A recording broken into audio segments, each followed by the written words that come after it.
Math Reviewer number 17. So, kung gusto nyo nga pala ng mas marami pang mga reviewer, nasa description po ang mga link, YouTube link ng aking playlist. Okay, so sagutan natin itong number 17. The line 3y minus 4x plus 5 equals 0 is tangent to the circle with center C, 3, negative 6 at the point P. Find the equation of the circle in center radius form. So, ito yung mga choices natin. So, actually, kailangan lang natin hanapin dito ay yung radius. Kasi, yung mga equation natin, so lahat siya nasa form na ng center radius form. So, ang equation ng circle ay x minus h squared, pero given yung center natin, x minus h squared plus y minus k squared equals r squared. Yung hk, yan yung center. So, dahil meron na tayong given na center, 3, negative 6, ipapalit na lang natin dito yan. So, magiging equation natin ay x minus, ito yung h, so 3 squared plus y minus negative 6, kaya magiging positive 6 na yan. So, positive 6 squared equals r squared. So, kailangan lang natin isolve dito yung r. So, yung mga choices natin, pare-parehas yung left side. X minus 3 squared plus y plus 6 squared. So, ito lang ang kailangan natin isolve dyan, yung radius. Okay? So, paano natin isosolve yung radius?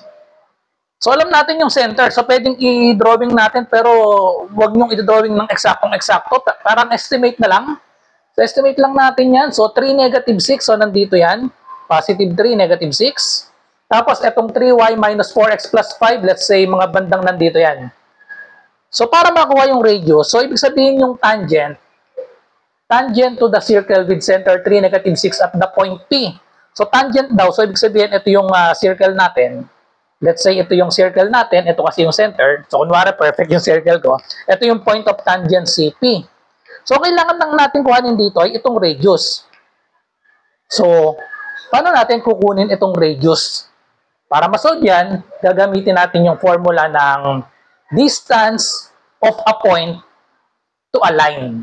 So, para masolve natin itong R. So, ang center natin dito ay 3, negative 6. Tapos, ang equation ng line natin ay 3y minus 4x plus 5 equals 0. So, gamitin lang natin ang formula ng distance to a point from a point to a line. So, ang formula niyan ng distance ay absolute value of ax plus by plus c, absolute value niyan, all over square root of a squared plus b squared. Okay? So, yun na yung distance na makukuha natin or yun na yung radius. Okay? So, kunin natin ang radius. Ang a, yung coefficient ng x. Coefficient ng x ay, so, ang coefficient, ang a natin dito, ang coefficient ng x, so we have negative 4. Ang b natin ay coefficient ng y, we have 3. Ang c natin ay yung constant, so we have 5. Tapos, yung xy dito sa formula natin, yun yung point. So, ito yung point natin, so ito yung xy. So, i-substitute lang natin sa formula, so we have absolute value of a, so we have negative 4, times x, that is 3, plus b, we have 3, times y, so we have negative 6, plus the constant c, we have 5, all over square root of a squared, so we have negative 4 squared plus b squared, so we have 3 squared. So, mapapansin nyo, Pythagorean triple ito. 3, 4, so syempre, magiging sagot dito, 5 na lang. Okay? So, kailangan kabisado nyo yung Pythagorean triple. So, 5 na lang ang kakalabasan yan. Bakit 5? Kasi negative 4 squared, that is 16. Plus 3, 3 squared, so that is 9. 16 plus 9 is 25. Square root of 25 is 5.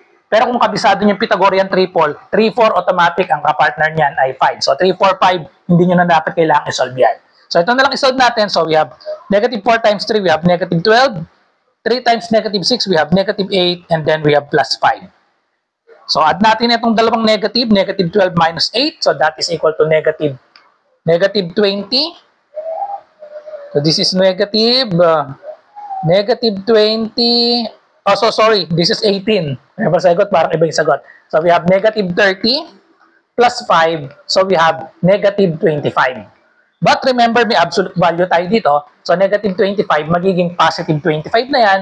So, we have numerator natin, positive 25 over 5. So, therefore, the radius is 25 divided by 5 is 5. Okay? So, therefore, isubstitute natin dito sa formula natin, x minus 3 squared plus y plus 6 squared equals, ang r natin ay 5. So, 5 squared, that is equal to 25. Okay? So, therefore, the correct answer is letter B. Ito yung hinahanap nating equation ng circle in center, radius, form. So, ito yung equation natin. Okay, so for next number natin, number 18, ito pa ring problem na ito ang gagamitin natin. Iba lang yung question. So, kita-kita tayo sa susunod natin, number 18. Ay.